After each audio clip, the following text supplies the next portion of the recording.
deuxième partie. וזה בחינת זה בא בחביתו וזה בקורתו וכן זה בא בנרו וזה פשטנו.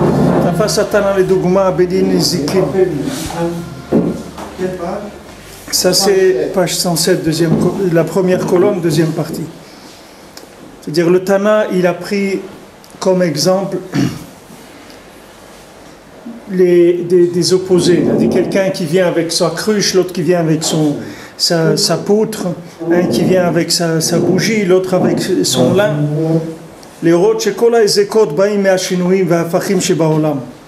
pour montrer que tous les écoutes, c'est-à-dire tous les choses tous les dégâts qui sont causés,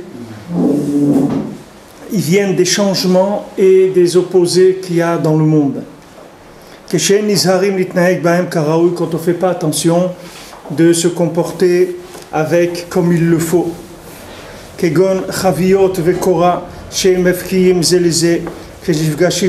Par exemple, une cruche et une poutre qui sont opposées, qui se rencontrent.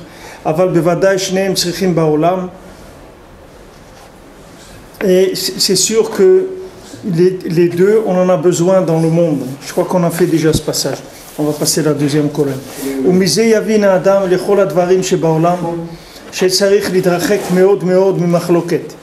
Et de ça, du fait que le monde est sujet à la machloket, puisque maintenant le monde il a été fait de différences, de choses qui sont opposées.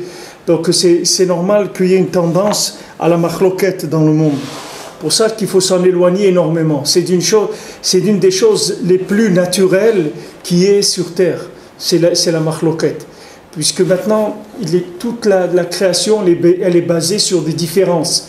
Donc les différences, elles vont créer automatiquement des façons différentes de voir les choses. Les gens, ils ne vont pas voir les choses de la même façon. Donc c'est quelque chose qui est inhérent à la création, le chinouille. Tout ce monde-là, c'est un monde de chinouïm, de différence.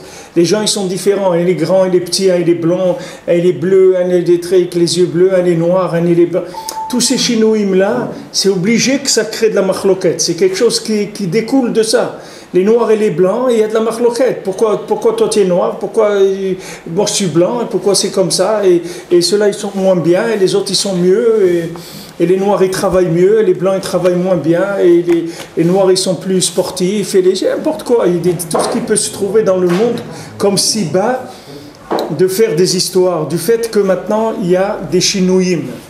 Maintenant, il faut savoir que ces chinouïm, ils sont là pour l'enrichissement du monde. Ils ne sont pas là pour faire des histoires. Toutes ces différences-là, ce sont différences de nuances, de manière à enrichir le monde. Parce que si dans le monde il existait un seul type d'individus, tous de la même taille, tous qui se ressemblent, et tous qui auraient le même degré d'intelligence de tout, mais on n'aurait rien à faire sur Terre, on serait complètement, ça serait l'ennui total, il n'y aurait aucun enrichissement. De quoi on va s'enrichir? Alors l'enrichissement de chacun, c'est-à-dire le dépassement pour aller vers une possibilité d'infini, c'est sa capacité à gérer toutes ces différences-là. C'est pour ça que le mariage, c'est une base d'accès à l'infini. C'est pour ça que quelqu'un qui n'est pas marié, il n'a pas accès au principe de tikkun de la shrina, du bet hamikdash, tout ça, il ne peut pas avoir accès. Il ne peut pas avoir accès parce que si quelqu'un ne se marie pas, il n'est pas capable d'assumer la différence. Et si quelqu'un ne peut pas assumer la différence, il ne peut pas supporter la différence, il ne peut pas grandir, il ne peut pas vers l'infini. C'est-à-dire qu'il va rester fermé sur lui-même, il va rester limité dans sa compréhension, dans sa façon de voir les choses. Donc il n'y a pas de progrès, il n'y a pas de chemin vers l'infini. Et ça va loin, puisque même dans l'Olam Haba, il a des problèmes. Quelqu'un qui ne s'est pas marié dans ce Olam, même dans l'Olam Haba, il a des problèmes. Parce que le fait de ne pas avoir été marié, de ne pas avoir cherché à se marier, ça veut dire qu'au fond, il y a un refus de vouloir aller vers quelque chose qui est différent, parce que ça le dérange. Ça le dérange, il ne veut pas sortir de lui-même. Maintenant, le but, c'est de s'enrichir, c'est d'aller d'Afka, de fréquenter des gens différents, d'aller avec des personnes qui sont différentes. Et la personne la plus différente, la plus opposée de l'homme, c'est la femme. C'est celle qui va lui donner le contraire de tout ce que lui peut penser ou être. Elle va lui fournir le contraire. Et là, il va s'enrichir, là, il va grandir. Là, il va pouvoir lâcher le concept en tant qu'ego, et il va utiliser son concept que comme un moyen technique, comme le concept de l'autre, de sa femme et de tous les gens qu'il va fréquenter. Donc il dit, il faut faire attention, méod à la machloket, il faut faire très très attention à la dispute, puisque quand la personne va prendre conscience de la différence des autres par rapport à lui-même, il va avoir tendance à la dispute. De ne pas chercher de la jalousie et de la haine sur son prochain. Il faut qu'il soit mishtadel, qu'il fasse tous les efforts du monde pour pouvoir juger positivement son prochain.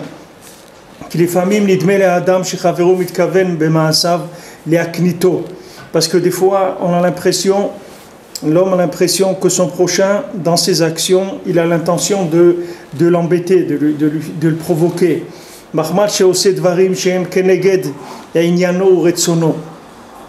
Parce qu'il voit que son chaver, il est en train de faire des choses qui sont contre son inyan à lui, contre sa volonté, c'est-à-dire qu'il a des attitudes qui sont opposées à sa façon de voir à lui. Mais Béhémet, son chaver, il n'a pas du tout l'intention de lui porter préjudice du tout, il ne veut pas du tout l'embêter. Rako, c'est Dvarav, les fitumo, les tzorer parnasato.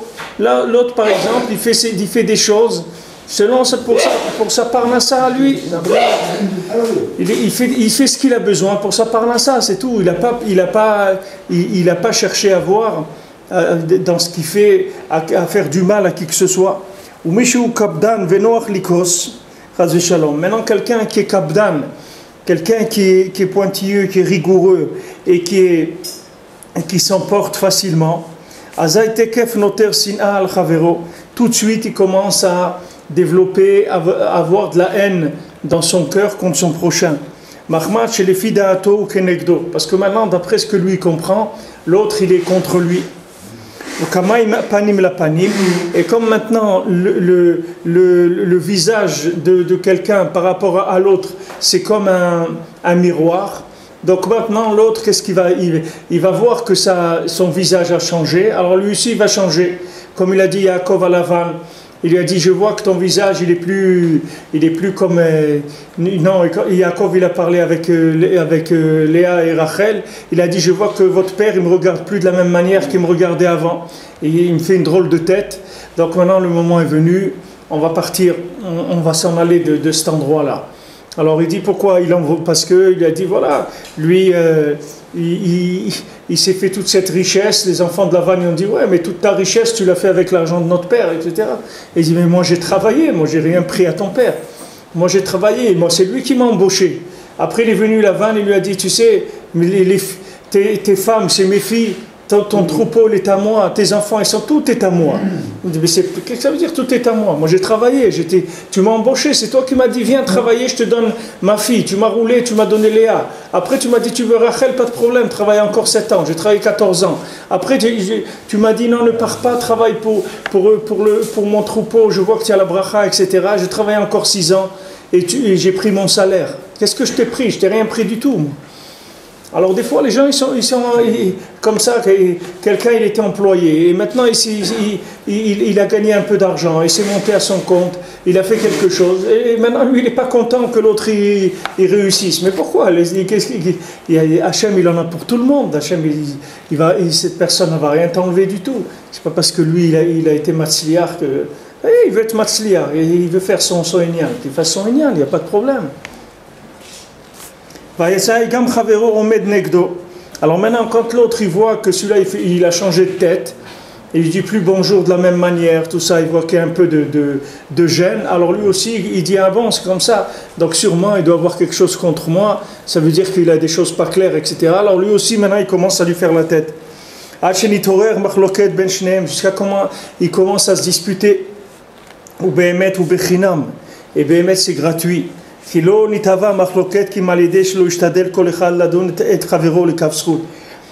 elle vient cette marloquette, c'est que chacun il n'a pas essayé de juger l'autre positivement, que l'autre il n'a pas du tout l'intention de lui faire du mal. Lui maintenant avec sa façon de voir, il a décidé que l'autre a l'intention de le mettre en colère. Que l'autre il fait des choses contre sa volonté et son comportement. Bien que son travers il a fait ça de façon intègre, il n'a pas du tout l'intention de faire du mal à qui que ce soit. Les tzorko, il a fait ça parce qu'il avait besoin de le faire. Il n'a pas fait pour lui faire du mal. Et c'est ça à quoi on fait allusion dans la Mishnah. Il y en a un qui vient avec sa cruche, un qui vient avec sa poutre. Et maintenant il a cassé la cruche avec la poutre. Patour. Il est patour, il n'a rien à payer. Pourquoi? Chez Lazer et Shout là alors, Lazer et Shout là alors. Parce que tous les deux ils ont le droit de circuler sur la voie publique. Il n'y a pas maintenant une interdiction pour quelqu'un qui a une poutre ou quelqu'un qui a une cruche de circuler.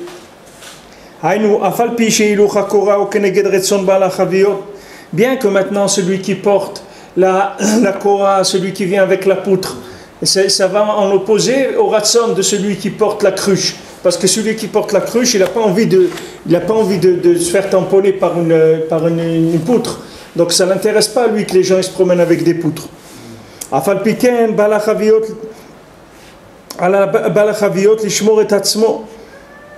Il doit faire attention, il doit se protéger. Il ne doit pas s'énerver sur celui qui va avec une poutre dans le Reshut Harabim, dans la voie publique. Bien que ça va contre sa volonté, c'est-à-dire c'est quelque chose qui va contre ce que lui il a envie de faire. Qu'il a zéreshut, alors tous les deux ils ont le droit de circuler sur la voie publique. Rakim Ahmad Balachaviot le Taken Masao.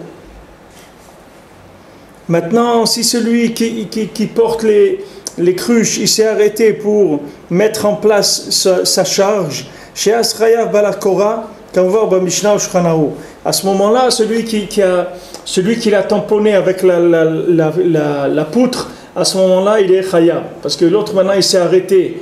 Il a posé sa cruche pour arranger son fardeau, là, sa charge. Maintenant, lui, il vient et délibérément, il lui tamponne dans sa cruche. Alors là, il doit lui payer. Et de ça, on peut comprendre de tout ce qui se passe dans le monde. Chez Adam, que l'homme, il doit aller chercher, poursuivre le shalom, veladun et travers le kafsrut, et il doit juger son prochain de façon positive. Velo yomar ploni kapar parnasato, et ne pas dire ah ça y est, un tel il a monté, il a une affaire comme moi, donc il va m'enlever ma parnasa. Qu'il a zereshut la sotra masa ou matan, vela zereshut, parce que tous les deux ils ont le droit de faire du commerce. Et personne ne peut prendre ce qui est prêt pour son prochain. Quelqu'un il a reçu à Rosh Hashanah sa parnassa, personne ne va lui enlever sa parnassa. Même si quelqu'un il vient ouvrir 3 magasins à côté de lui, il aura le même chiffre d'affaires, ce n'est pas plus. Regardez Regardez en France, à Paris, vous avez des rues où tous les magasins ils vendent la même chose. Et les rues, des trucs, par exemple, des matériels de coiffeur. Alors vous avez tous les deux côtés de la rue, ça vend, tous ils vendent la même chose, des tondeuses et des ciseaux et des trucs, et voilà, tous du matériel pour la coiffure. Et alors maintenant, pourquoi ils font ça? Parce que d'Afka, le fait qu'ils se réunissent dans un même endroit, alors les gens qui veulent acheter, ils savent que... Les acheteurs, ils vont là. Il va directement dans cet endroit. Maintenant, un, il va recevoir un jour un client, l'autre un autre client. Mais il n'y a pas de... comme on dit, les soleils brillent pour tout le monde, il n'y a pas de problème. Quelqu'un, il veut faire quelque chose, qu'il fasse. Il n'y a pas il n'y a pas lui en vouloir parce qu'il fait ça. Chacun, il a qu'à essayer de faire ce qu'il a envie de faire. Mais à ce sujet-là, dans le Shulchan Aruch, il y a quand même... Pardon. Je dis, dans le Shulchan Aruch, il y a quand même une déontologie qui demande, moi j'ai un copain qui a fait ça, avant d'ouvrir son magasin, il est allé voir les gens qui faisaient la même chose dans le quartier, en demandant, ça ne me dérange pas, j'ai envie de m'installer, bien sûr, les autres, c'était tous des juifs. Très sympa, on dit, mais bien sûr, la concurrence, c'est l'âme du commerce. Il y a quand même eu la courtoisie de... J'ai l'impression que c'était... Non, il y a des halachot que quelqu'un qui va prendre la parnassa de son travers. C'est sûr qu'il y a des halachot comme ça. Mais c'est pas... Jusque-là, simplement par délicatesse. Au lieu de s'imposer et de s'installer, il est allé le voir, demander, bon... Non, mais la plupart des fois, si vous allez demander, les gens vont vous dire non. C'est un risque à pas courir. Faire attention.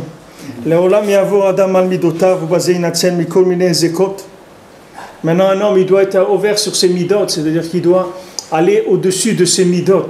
Pourquoi maintenant on dit qu'il faut qu'il soit mavir al midotav? Parce que c'est normal, c'est pas maintenant, c'est pas qu'il a un problème de se sentir agressé par le fait que son voisin il va faire la même activité que lui. C'est normal, parce que chacun, il a un symptôme qui est différent. Donc c'est normal que l'homme ne supporte pas la différence. C'est quelque chose qui est naturel. C'est pas maintenant parce que c'est quelqu'un de pas bien. C'est normal, chacun est différent. Donc chacun, il a besoin de se sentir exister. Et il a tendance à exister par le fait qu'il se dit que lui, il a raison et que les autres, ils ont tort.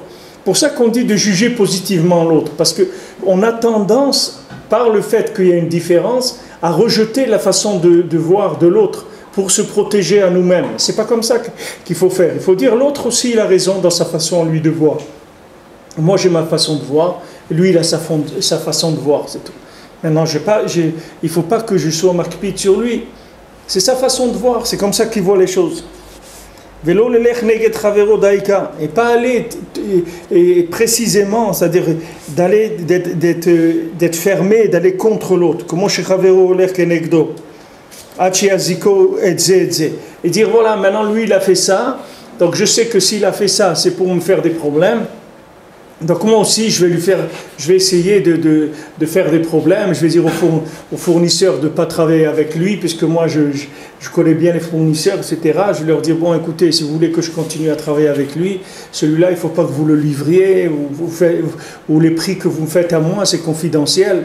Il faut pas lui faire les mêmes prix, sinon je ne travaillerai plus avec vous, etc. Il commence une guerre.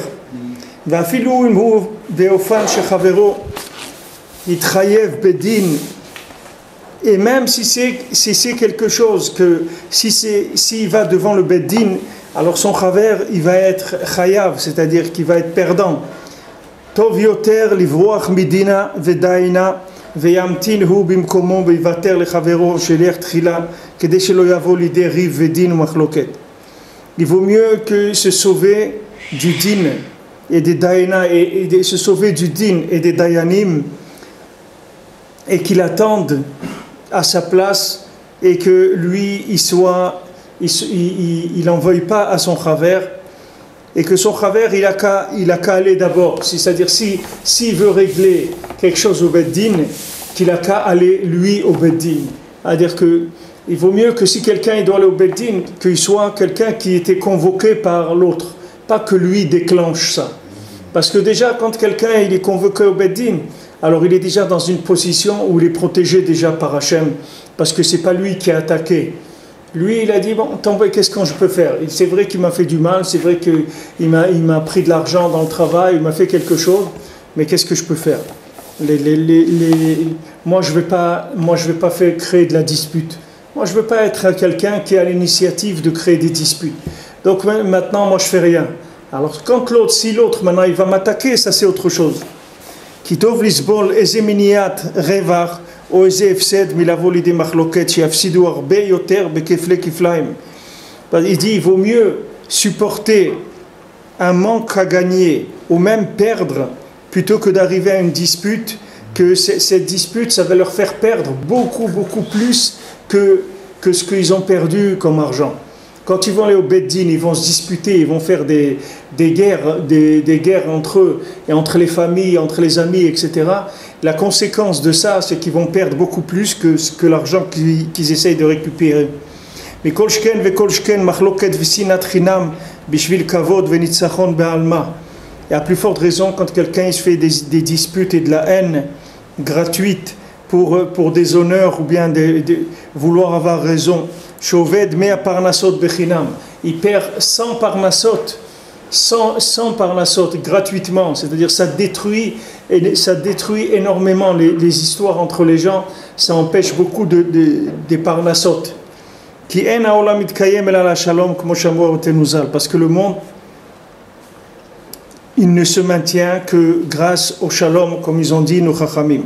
Donc maintenant, chacun il a sa façon de voir, et chacun n'est pas obligé de voir comme moi je vois. Et ça, il faut l'accepter, c'est une base du monde, que les individus, ils sont différents. Et du fait qu'ils sont différents, ils ont une façon de voir, ils ont des concepts différents de chaque chose.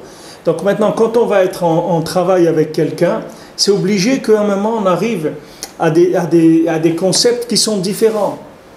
Lui il voit comme ça et moi je vois comme ça, c'est tout. Il faut essayer de rester béchalom et dire voilà, toi tu as une façon de voir qui n'est pas la mienne. Alors des fois quelqu'un il est associé et à un moment ils n'arrivent plus à développer leur affaire, ils ont des divergences dans la façon de voir. Alors il vaut mieux qu'ils se séparent. Béchalom, il dit regarde, on sépare, toi tu continues comme tu penses, moi je continue comme je pensais, Be'atzlacha, et c'est tout, il n'y a pas c'est pas la peine de se disputer, plutôt que d'essayer d'amener l'autre à penser comme moi, ou à faire comme moi, ou qu'il soit obligé de soumettre à ce que moi je veux, etc. C'est pas ça le monde. Le monde il est là il faut de l'air, il faut aérer le monde, il ne faut pas l'asphyxier, on n'est pas là pour asphyxier la terre. Il y avait une situation où la marloquette, elle est inhérente, si c'est en matière de travail. On entend que, chacun va de son côté, quoi.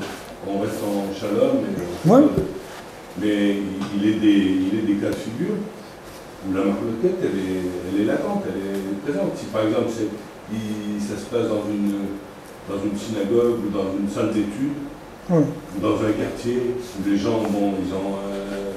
parce que pour faire ça dans le côté privé du Ben Adam, il n'y a qu'un déplacement géographique. Pour que ça soit similaire à deux personnes qui ne s'entendent pas, c'est pas forcément possible de le faire matériellement. Et qu'est-ce qu'il y a lieu de faire? Parce qu'une personne avec la marloquette est refusée en haut. Donc, si en haut c'est refusé, l'étude qui sera faite dans cet endroit-là, avec un lit de marloquette, ne pourra pas faire... Il n'y a pas de raison. Pourquoi vous voulez qu'il y ait des marloquettes? Pourquoi il doit y avoir une marloquette dans une communauté ou dans un quartier ou dans une synagogue? Non, deux personnes, par exemple. Alors ces deux personnes, qu'est-ce qu'elles ont? Une marloquette dans quoi? Dans le business? Dans quoi? Relationnel, quoi. Le gava, bien entendu. Non, il faut arranger ça, c'est tout. Il faut dire, voilà, moi je baisse la tête, c'est tout. Hachem, il ne veut pas de marloquette. Je le fais pour Hachem, je ne le fais pas parce que la tête de l'autre, elle me revient. Moi, l'autre, il est ce qu'il est. Mais Hachem, il a dit, il ne faut pas de marloquette. Alors je ne fais pas de marloquette. Et je comprends que l'autre, il en est arrivé là parce qu'il a une façon de voir qui est différente. Maintenant, dans le monde, on essaye de trouver des circonstances atténuantes. On essaye de dire, voilà, mais lui, il a été orphelin quand il était jeune, ou ses parents, ils ont été divorcés. On essaye de trouver des cibottes, que ces raisons-là, elles lui ont donné un concept de la vie qui est un peu différent des autres. Mais c'est pas la peine d'aller là, c'est pas la peine de chercher des choses comme ça. C'est que à la base même, Hachem, il a fait que chaque individu a des concepts différents. Donc c'est obligé que quand il y a maintenant des rapports entre les gens, on doit aller tout de suite chercher où est le dénominateur commun et se mettre à ce niveau-là. Et tout ce qui est un petit peu, qui dépasse un petit peu, il faut le calmer. Il faut le calmer. C'est pour ça qu'à Breslev, si vous voyez dans Breslev, les tzadikim, des grands Breslevers qu'il y avait dans la génération d'avant, jamais ils parlaient des choses qui sont pointues, qui sont fortes. Pourquoi? Parce qu'ils ne voulaient pas choquer les gens. Ils ne voulaient pas choquer les gens. Maintenant, Rabbeinu, il a dit des choses qui sont très fortes. Mais on n'est pas obligé de l'afficher. On est obligé de l'afficher. Par exemple, Rabbeinu, il a dit qu'il a dépassé le Baal Shem Tov le jour de sa bar mitzvah. D'accord? Mais ça, vous n'êtes pas obligé de l'afficher dans la rue. Parce que quand vous dites ça, ça veut dire tous les chassidoutes, tout ça ne vaut plus rien du tout. Puisque lui, déjà le jour de sa bar mitzvah, il était au-dessus du Baal Shem Tov. Maintenant, tous les chassidim, ils voient le Baal Shem Tov comme le maître le plus au-dessus de tous, puisque c'est lui qui a enseigné. Il avait le Maguid de Mezrich, il avait tous ses talmidim.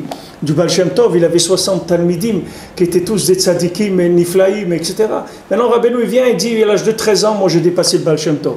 Alors si vous allez mettre ça dans les journaux, vous allez afficher des choses comme ça, ça crée de la machloquette, parce que ça agresse les gens. Vous comprenez? Ça agresse les gens. Ce qu'on fait avec les gens qui vont sur ce point pointu comme ça, et qui, si on n'en met pas une limite, ils peuvent casser les communautés. Oui. Alors on est obligé des fois d'être en marloquette avec eux pour être... Bien sûr, il vaut mieux qu'ils se regroupent entre eux, des gens qui pensent comme ça, des gens qui sont très énervés, c'est-à-dire ils sont énervés, ils ont besoin de vivre. Ça, mais par rapport à la personne qui comprend ça, et des fois, si on reste comme ça, on dit bon, ça fait rien, on se tait, on va laisser passer. En vérité, on ne laisse pas passer, on fait grandir la boule cancéreuse, et à la fin, tout le monde perd à cause de lui. Oui, parce que c'est des gens que leur comportement, il oblige la réaction, c'est-à-dire c'est provocateur. Alors, est-ce qu'on a le droit d'être en marque avec lui, d'être sec et de le faire partir? Si c'est le bien de la communauté, il faut lui dire, regarde, il faut le prendre, lui dire, regarde, ici on est une communauté unie, ici on est light, on est souple, ici on accepte tout le monde. Comme on t'a accepté à toi d'ailleurs, on accepte tout le monde. Et on ne veut pas ici des choses qui soient exclusives. On va en marque directement avec ces personnes. Ça ne fait rien. Si c'est quelqu'un qui... C'est comme si on enlève un fruit qui est pourri dans un panier pour pas qu'il abîme les autres. Si c'est quelqu'un qui... C'est écrit à Breslev, on dit il y a deux sortes de gens qui ne s'occupaient jamais d'eux à Ouman. C'est des bal machloket et des voleurs. C'est des gens, ils n'étaient pas mécarés votam. C'est-à-dire, ils ne les rapprochaient pas. Les bal machloket et les voleurs, ils ne rentraient pas avec eux en discussion. C'est-à-dire, ils n'essaient pas de les rapprocher. Alors maintenant, dans les milieux, surtout des balais de chouva, les gens, ils viennent d'arriver, etc. Ils ont un besoin comme ça de choses extrêmes, mais il faut les voir comme des jeunes, c'est-à-dire c'est comme un jeune, il est avec son Walkman ou autre, il est en train d'écouter de la musique partout, là où il va, et quand il passe à la caisse d'un supermarché, il écoute de la musique, il est comme ça, alors la caissière doit lui taper pour qu'il se réveille, mais là, c'est des attitudes de jeunes qui sont un petit peu emportées, mais dans les mouvements, dans le judaïsme, il faut faire attention. C'est-à-dire qu'il y a d'abord un niveau où on est des humains, d'abord, on doit avoir des rapports normaux avec les êtres humains, qu'ils soient juifs ou pas juifs. Il y a déjà un niveau humain auquel on doit communiquer. Après, au niveau des juifs, on doit communiquer. Après, au niveau dans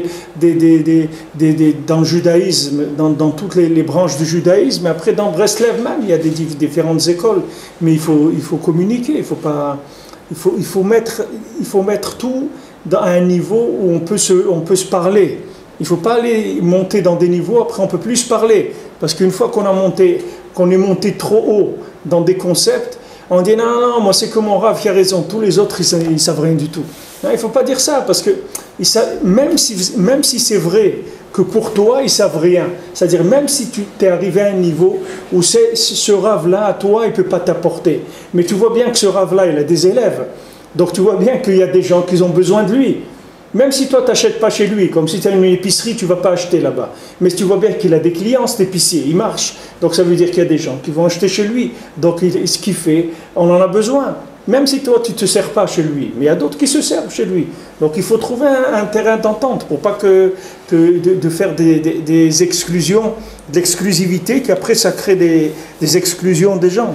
Ça c'est valable dans tous les domaines, hein, dans tous les niveaux, partout. Il faut accepter l'autre. Il faut accepter la différence. Il faut accepter qu'il y a des gens différents. C'est quelque chose qu'il faut mettre dans le cœur. Il faut dire que ce n'est pas parce qu'il est différent qu'il a tort. Il a sa façon de voir. Elle est aussi valable que la mienne. Une fois que j'ai compris ça, je suis tranquille, je passe partout. Je peux parler avec un juif, avec un goy, avec un chassid, avec un mitnaged, avec n'importe qui. Ouais. Chacun a la façon de voir. Ça peut se faire qu'au moyen de la communication. Non, c'est pas comme... Quand ils se parlent, ils ont un problème. Ils se parlent, même s'il n'y a pas de shalom. Ils se parlent, mais on va dans ce qui est écrit là. Ouais. C'est-à-dire qu'ils vont c'est dans un but de shalom. Quelque part, quand il y a une communication qui est maintenue, il y a la marloquette, elle n'est pas complètement consacrée. Parce que s'il n'y a pas de communication, il fait la gueule dans son coin, l'autre il fait la gueule dans son coin. Ah oui, c'est fini. C'est grave. Ouais. Mais nous, on parle avant d'en arriver là. Nous, on essaye de ne pas en arriver là. De pas d'avoir besoin de régler le problème sur le terrain, d'essayer d'empêcher qu'on arrive à ce problème-là. Il y a quand même une chose qui vraiment me pose problème, c'est que tout ce que vous dites, c'est valable, à mes yeux, sous réserve que les deux soient de bonne foi. C'est-à-dire qu'ils soient sincères avec eux-mêmes. Il n'y ait pas une arrière-pensée. D'accord? À partir de là, bon, on peut excuser, on peut discuter, on peut calmer le jeu, trouver un dénominateur commun. Mais, je ne veux pas citer d'exemple, mais prenez l'exemple des événements récents qui viennent de se produire. Bon, tous les rabbinim sont unanimes à condamner les excès en précisant que c'est le fait d'une minorité et qu'en aucun cas il faut généraliser des cas d'exception. C'est le bon sens que toute personne de bonne foi peut accepter, ouais, qu'il soit laïque ou religieux. Mais malheureusement, on se rend compte actuellement que vous avez des gens, surtout dans le milieu non religieux, il faut appeler les choses par leur nom, qui sont de mauvaise foi. Moi, quand j'ai étudié au Maroc, j'avais un rab sioniste, Roser Bitchouva, c'est un monsieur qui a fait des hautes études, travaillé au CNRS à Paris, et descendant de banquier de Tanger, et qui était un homme vraiment très doux, respectable, vous voyez, exactement ce que vous dites. Un jour, en cours, il a lâché « Tous les journalistes sont des réchaïs ». Ça m'a choqué.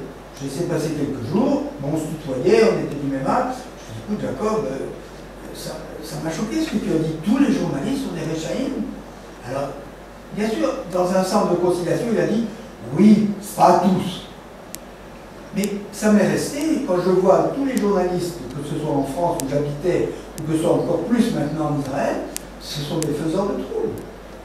Et vous avez par exemple Amodia qui vient de fêter son 200e numéro, qui a été félicité par le Rav Citru, qui a été félicité par des tas de gens, parce que dans l'ensemble, il n'y a pas d'article provocateur.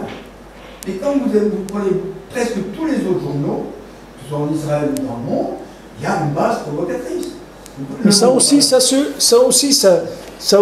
rentre dans le système. Il y a des gens, ils ont besoin de provoquer. Oui. C'est ça, c'est leur... vous allez dans une communauté, il y a des gens, ils ont besoin, et ils auraient aimé faire du théâtre, ou ils aimaient être allés à l'Olympia. Maintenant, ils ne sont pas arrivés à l'Olympia, ils ont leur synagogue. Donc au milieu de la tfila, il se lève, il commence à faire quelque chose. Maintenant, si vous le regardez, alors vous ne l'aidez pas. Alors vous continuez à faire ce que vous avez à faire. Il va faire son numéro, ça veut dire 1 minute, 2 minutes, 5 minutes, puis après il va se calmer.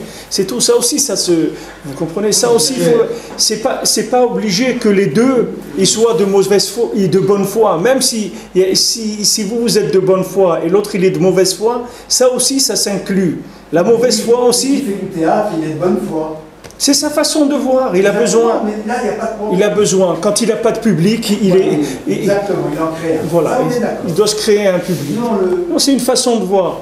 Maintenant, dans les événements qu'il y a en Israël, quand les rabbinim prennent position par rapport à la communauté, par rapport au gouvernement, par rapport au shalom, il y a beaucoup d'éléments qui sont pris en compte quand il y a des interventions de rabbinim. Je ne veux pas monopoliser, mais j'ai réfléchi à la chose.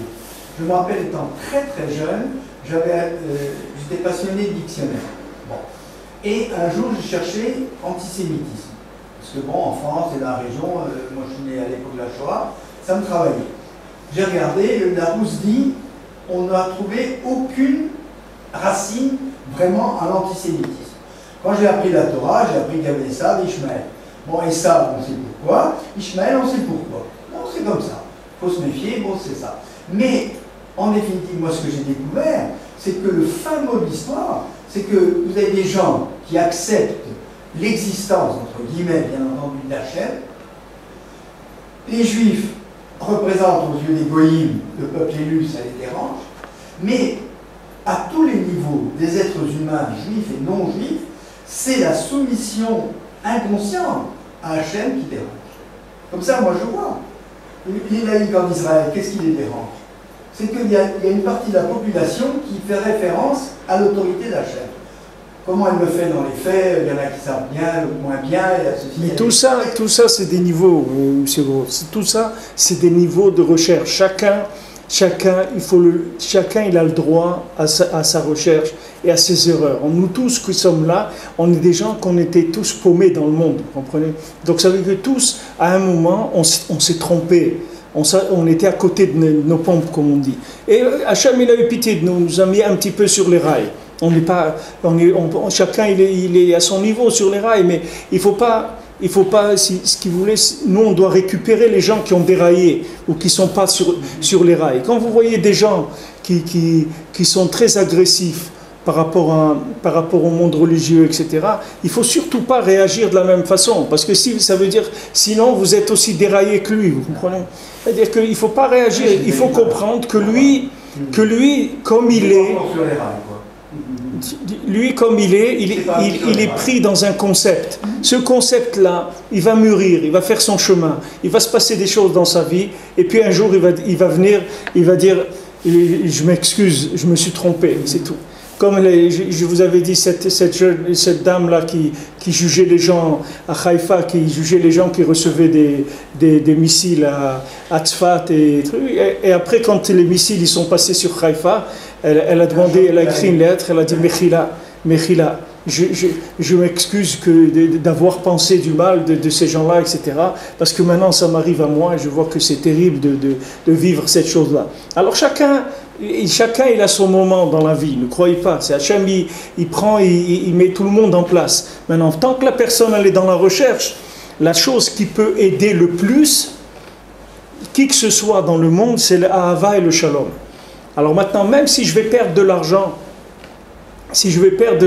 mais si je vais récupérer avec ça une amitié ou une possibilité que quelqu'un ne va pas se fâcher avec le Ham Israël ou ne va pas se fâcher avec la Torah, alors il faut regarder cet intérêt-là, il est beaucoup plus intéressant que l'argent. Et si j'ai perdu un peu d'argent, j'ai rien perdu du tout, Béhémet, parce qu'après je peux aller prier et je peux dire à Kadosh Baruch Hu, regarde, moi je peux aller maintenant faire ça et ça pour récupérer cet argent-là. Je ne le fais pas pour l'honneur et la gloire de ton nom. Alors s'il te plaît, voilà, tu peux me rembourser. Si tu peux me rembourser, parce que cet argent, j'en ai besoin. Moi, je l'ai fait pour toi. Et bon, Hachem, il n'est pas limité.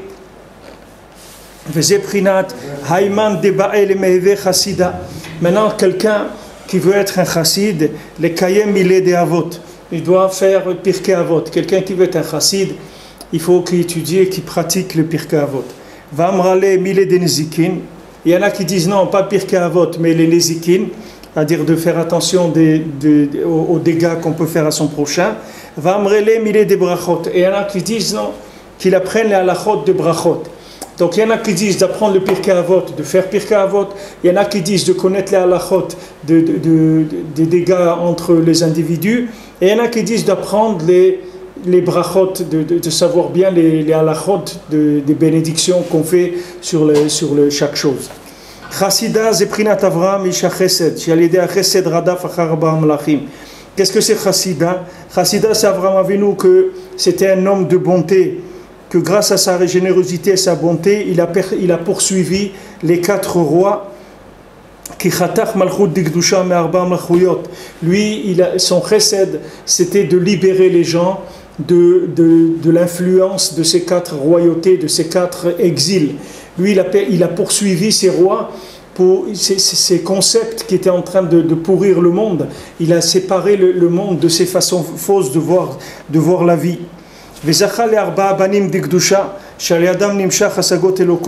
Et donc après, il a été zoché, Avraham Avinu, de 4 enfants dans la Gdusha, que grâce à eux, on arrive à Asagot et Lokut, c'est-à-dire à comprendre qu'il y a Hachem dans le monde, Be'atorah, comme on a vu dans la Torah. 4 enfants, ça parle d'après ce qu'on a vu avant, ça parle d'Arba Banim, on dit Echad Chacham, Echad Rasha, Echad Tam, Echad Sheno Yodea Lishol. On dit ces quatre enfants d'Avraham Avinu. Mais matériellement, qui c'est ces 4 enfants de Yitzhak? Et Yitzhak, qui est-ce qu'il a eu Yitzhak? Yitzhak et Yaakov, Ishmaël et Esav. Voilà. Yitzhak c'est Chacham, Yaakov c'est Tam, Ishmaël c'est Eno Yodea Lishol, et Esav c'est Rasha. Maintenant, ce chesed, on va y arriver par la remontrance.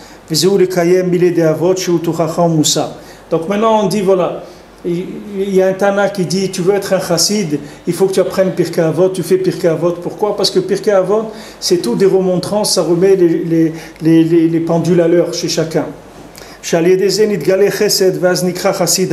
Donc maintenant, quand on reçoit, on accepte des reproches, à ce moment-là, on s'appelle un chassid. Pourquoi? Parce qu'on rentre dans le chesed, puisque ces reproches elles vont nous séparer des erreurs dans lesquelles on se trouve.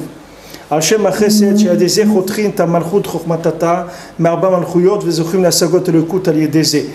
que par le chesed, on libère les concepts négatifs et on va vers Malchut de Gdusha, qui s'appelle Chokhmatata. Et avec ça, on arrive à comprendre qu'il y a Hachem dans le monde. Et il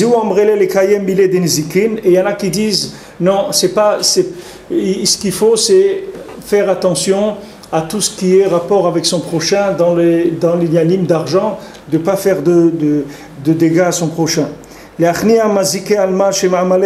Alors maintenant, qu'est-ce que c'est de faire attention les zikim? C'est d'attaquer Amalek. C'est ça qui s'appelle Nezikim, parce que le plus grand mazik du monde, le plus grand, celui qui fait le plus grand destructeur de la terre, c'est Amalek. Que lui, il inclut les 4 pouvoirs de Sitra Achara. Donc l'ennemi commun de toute l'humanité, c'est Amalek. Les gens ne savent pas que c'est ça leur ennemi. Il n'y a pas d'autre ennemi. L'ennemi commun de tous, c'est uniquement Amalek. Maintenant, le problème, c'est qu'Amalek, lui, il a des élèves, et ces élèves-là, après, ils continuent à faire du mal dans le monde.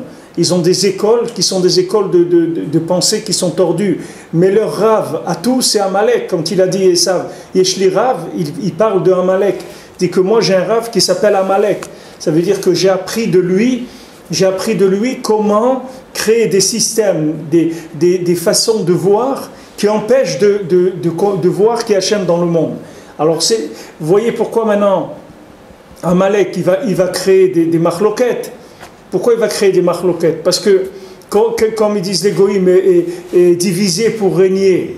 Parce que maintenant, si vous ne divisez pas, vous ne pouvez pas régner. Pourquoi vous ne pouvez pas régner? Parce que le seul qui règne dans le monde, c'est Akadosh Baruch Hu, il n'y a personne d'autre qui règne. Si vous mettez les gens ensemble, c'est fini, vous ne pouvez plus régner. Parce que si vous prenez 5 millions de personnes, vous les mettez ensemble, vous ne pouvez pas régner sur 5 millions de personnes. C'est impossible. Alors qu'est-ce que vous allez faire? Vous allez prendre ces 5 millions de personnes et vous allez les mettre dans des écoles de pensée qui sont différentes, de manière à ce que ces gens-là aient des façons différentes de voir les choses et que ces disputes entre eux. Et quand ils vont se disputer entre eux, c'est ça qui va vous permettre de régner sur une partie de ces gens-là. Parce que vous allez alimenter le pouvoir de Amalek. C'est de là où va venir le pouvoir. Pourquoi il y a des partis politiques? Et il n'y a aucun... Dites, prenez un parti politique, dites n'importe lequel, qu'il soit au pouvoir ou qu'il ne soit pas au pouvoir. Demandez-lui s'il voudrait qu'il n'y ait aucun autre parti politique qui ait que lui sur la scène. Il vous dira que non. Il vous dira que non. Parce que si jamais dans un pays vous n'avez qu'un parti politique, c'est sûr qu'il va sauter. C'est sûr qu'il va y avoir un coup d'État ou quelque chose. Parce que c'est impossible que dans un pays tout le monde soit d'accord avec cette façon de voir. Donc maintenant la différence que maintenant quand vous allez voter, vous avez le choix entre 10 ou 15 ou 20. Alors cette différence-là, c'est ça qui va permettre à celui qui va sortir de régner. Parce que maintenant, vous allez accepter son règne, bien que vous ne l'ayez pas voté, parce que c'est les règles du jeu. Mais vous ne l'avez pas accepté. Vous subissez, mais vous ne l'avez pas accepté. Et ça, ce n'est pas du tout un règne. C'est ce qu'il a dit Moshe Rabbeinu à Kadosh Baruch Hu. Il a dit, attends, maintenant tu veux les tuer parce qu'ils ont fait le veau d'or? Mais alors qu'est-ce que tu as fait? Tu n'as rien fait du tout. Tu les as sortis d'Égypte. Tu leur as donné la Torah. Et maintenant, parce qu'ils ont fait le veau d'or, tu vas les tuer. Ça veut dire que ton affaire, elle n'a pas marché. C'est un échec total. Alors viens, on rattrape tout de suite, parce que c'est pas bon. Alors Hachem, il a dit, d'accord, alors je vais mettre en place la miséricorde. Je vais leur pardonner. Je vais leur pardonner parce que je n'ai pas le choix. Je n'ai pas le choix. Si je veux rester le roi, je suis obligé de leur pardonner. Je n'ai pas le choix. Inversement, pas inversement, mais si on comprend l'idée, c'est toute la notion du monde, c'est d'arriver à la reconnaissance du règne d'Hachem. Oui. Mais pour arriver à la reconnaissance du règne d'Hachem, il faut d'abord vous arriver à la reconnaissance de votre voisin. Quand il descend les poubelles, il les remet dans les escaliers, il faut que vous arriviez à la reconnaissance de votre voisin. Une fois que vous avez reconnu que votre voisin, il est comme ça, moi je prends l'ascenseur, à chaque fois dans l'ascenseur il y a toutes sortes il reste toutes sortes de choses, des fois des vêtements, des fois des emballages de choses, des fois des chaussettes, des fois c'est dans l'ascenseur. Comment c'est arrivé? Pourquoi c'est là? Il ne faut pas se poser de questions. Il y a des gens qui sont comme ça, c'est tout. Mais si on place la chose à un niveau différent, moi je me rappelle, j'ai demandé avec les chrétiens, aussi avec les protestants, mais surtout avec les autres, et ils parlaient depuis 2000 ans du règne d'Hachem sur le monde. Mais à ce titre-là, ils ont fait les massacres, l'évangélisation, ça s'est fait à coup de... Mais c'est ça le principe de la Malchut de Amalek. Malchut Amalek, c'est de dire... Amalek, il ne dit pas que Hachem n'existe pas. Amalek, il dit qu'Hachem, il n'a pas de règne en bas. Maintenant, comment arriver à dire qu'Hachem, il n'a pas de règne en bas? C'est en faisant des disputes entre les gens. Parce que quand vous alimentez la différence, vous empêchez Hachem de régner. Donc il n'y a aucune méthode pour Amalek qui est aussi bonne que diviser pour régner en tant qu'être humain. C'est-à-dire que quand un être humain il veut prendre le pouvoir, il a intérêt à faire de la machloquette. Parce que s'il ne fait pas de la machloquette, les gens ils vont lui dire « Mais c'est pas toi, c'est Dieu, patron. C'est pas toi. » Alors ça y est, ils ne vont pas l'accepter. Maintenant, chez nous, pourquoi chez nous, notre système de Malchut, il est parfait? Parce que chez nous, il y a un roi, un seul, et ce n'est pas nommé par le peuple, c'est nommé par Hachem. Donc il n'y a pas de problème. On ne peut pas venir et dire « il ne me plaît pas ». Qu'il me plaise ou qu'il ne me plaît pas, c'est Hachem qui l'a nommé. Donc c'est sûr qu'il est bien. Parce qu'Hachem, s'il l'a nommé, c'est sûr qu'il est bien. C'est à ce titre-là que les rois de France, par exemple, on parlait que d'eux, se désigner comme étant choisi par Hachem. Ouais. Mais c'est vrai qu'il y a une écoudin ou un roi, puisqu'on fait une bracha quand on veut un roi. Donc ça veut dire qu'il y a un côté où, dans la royauté, il y a un niveau, on en a parlé souvent, qui est bien au-dessus que des systèmes dans lesquels on est aujourd'hui. Chez Prinat, alors maintenant, on a dit d'être Mekayem, d'ilé des Nezikin, c'est-à-dire de faire attention à Amalek. Parce que Amalek, c'est le plus grand mazik qu'il y a dans le monde. Shem Prinat Chazir Ayar, qui sont des sangliers. Prinat Mazike Alma, qui sont des Amalekim, c'est des destructeurs. Chez Rivu Mishkan, Amalek, il a détruit le Mishkan. Ou Bet Hamikdash, il a détruit le Bet Hamikdash. Chez Misham Kol Ashpaot Sheba Olam. Que toute l'abondance du monde, tout le bien du monde, il venait du Mishkan et du Bet Hamikdash. Alken en arba avot nezikin. C'est pour ça que dans la Gemara, vous avez 4 avot nezikim. Vous avez 4 grandes classes de choses qui font des dégâts dans le monde. Prinat arba malchuyot de Sitrachara, qui sont la manifestation des 4 malchuyot de Sitrachara, des 4 pouvoirs négatifs. Shem keneged arba banim di Gdusha, qui sont contre les 4 enfants de la Gdusha. Que grâce à ces 4 enfants de la Gdusha, il y a la divinité qui se révèle dans le monde.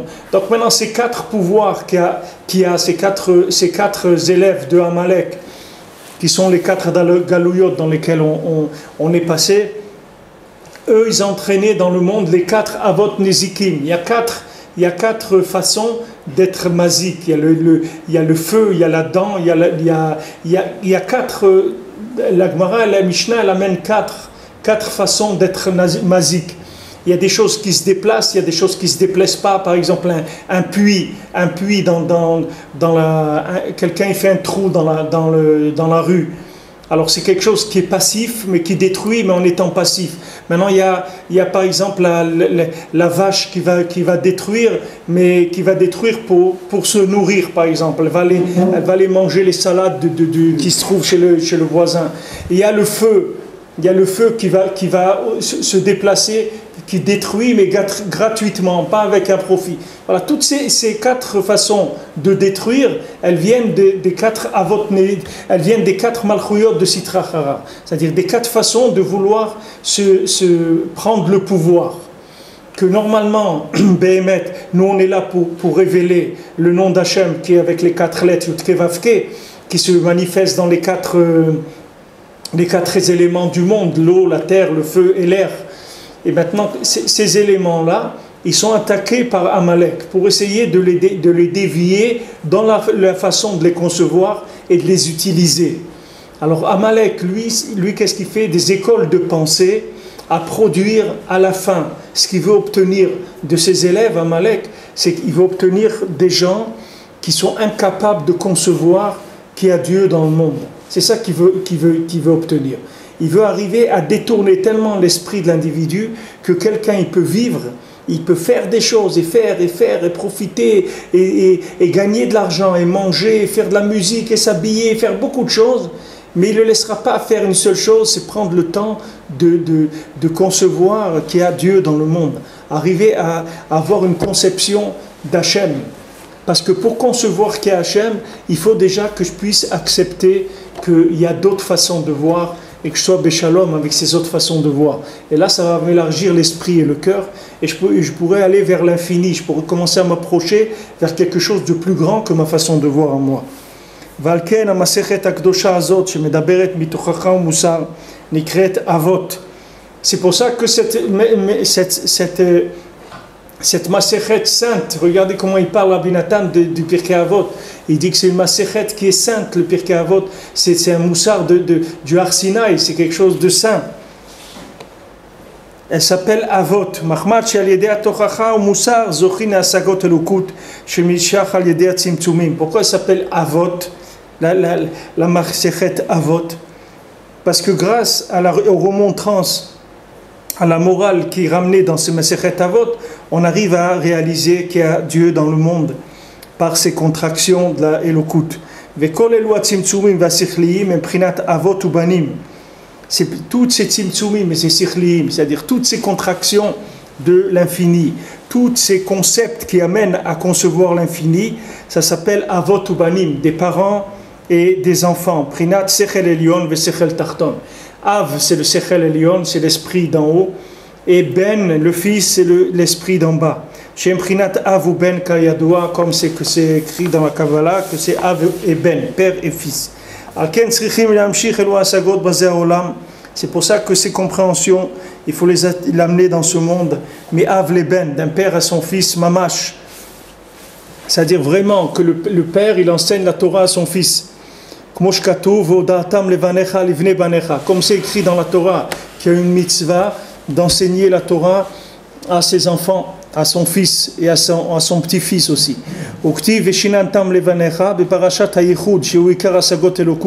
Maintenant, où est-ce qu'on dit d'enseigner la Torah à ses enfants? On le dit dans la paracha du Yehud, dans le schéma, que c'est mamash le ikar de la révélation de la Elokut. Pourquoi dans la révélation de l'Elokut on parle d'enseigner la Torah à ses enfants? Parce que la Torah elle a parlé toujours par rapport à 4 enfants.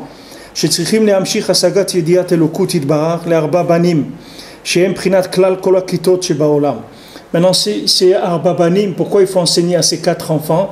Parce que ces 4 enfants ils incluent toutes les quatre façons d'être qu'il y a dans le monde. Quelqu'un, où il est chacham, où il est racha, où il est tam, ou eno yodea lish'ol. Voilà, c'est tout ce qu'il y a. Il y a 4 programmations d'individus dans le monde. Il n'y a pas d'autres. De la même manière qu'il y a Yudke Vavke, il y a 4 lettres du nom d'Hachem, il y a 4 sortes d'individus. Chacun il rentre dans un de ces 4 groupes. Donc il faut enseigner à son fils, parce que son fils, il est soit l'un, soit l'autre, soit un de ces 4-là. Donc en enseignant la Torah à son fils, qu'est-ce qu'on fait? On rétablit le pouvoir d'Hachem dans le monde, puisqu'on lui donne des concepts qui vont lui permettre de pouvoir trouver Hachem. C'est ça ce qu'on fait, c'est ça enseigner la Torah.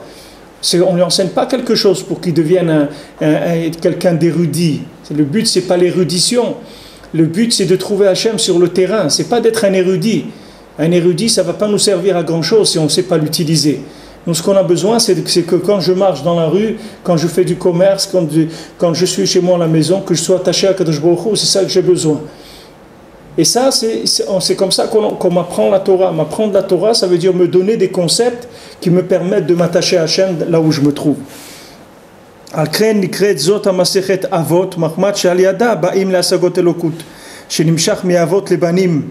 C'est pour ça que donc la Masechet elle s'appelle Avot, c'est le traité des pères, le traité des Avot, parce que grâce à ce traité-là, on arrive à comprendre qu'il y a Hachem dans le monde, et ça vient de la transmission des parents aux enfants, c'est-à-dire des sikhlim elyonim et sikhlim tartonim, de concepts qui sont d'en haut vers des concepts d'en bas.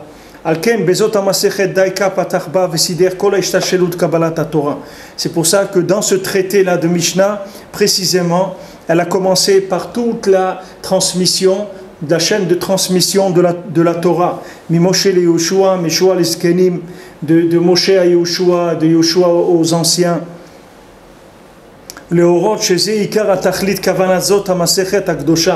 Parce que pour enseigner que tout le but de l'intention de ce traité-là, les Hamshir Kabbalat Torah, d'amener dans le monde comment recevoir la Torah, Shua Sagat Elokut, qui est la compréhension qui est Hachem dans le monde, Mirav le Talmid, d'un Rav à son élève, Mi'av le Ben, d'un père à son fils, qui a Rav Prinat Moshe ou Prinat Av, Moshkatuv, Avi Avi, Rechev Israël, comme c'est écrit comme il a dit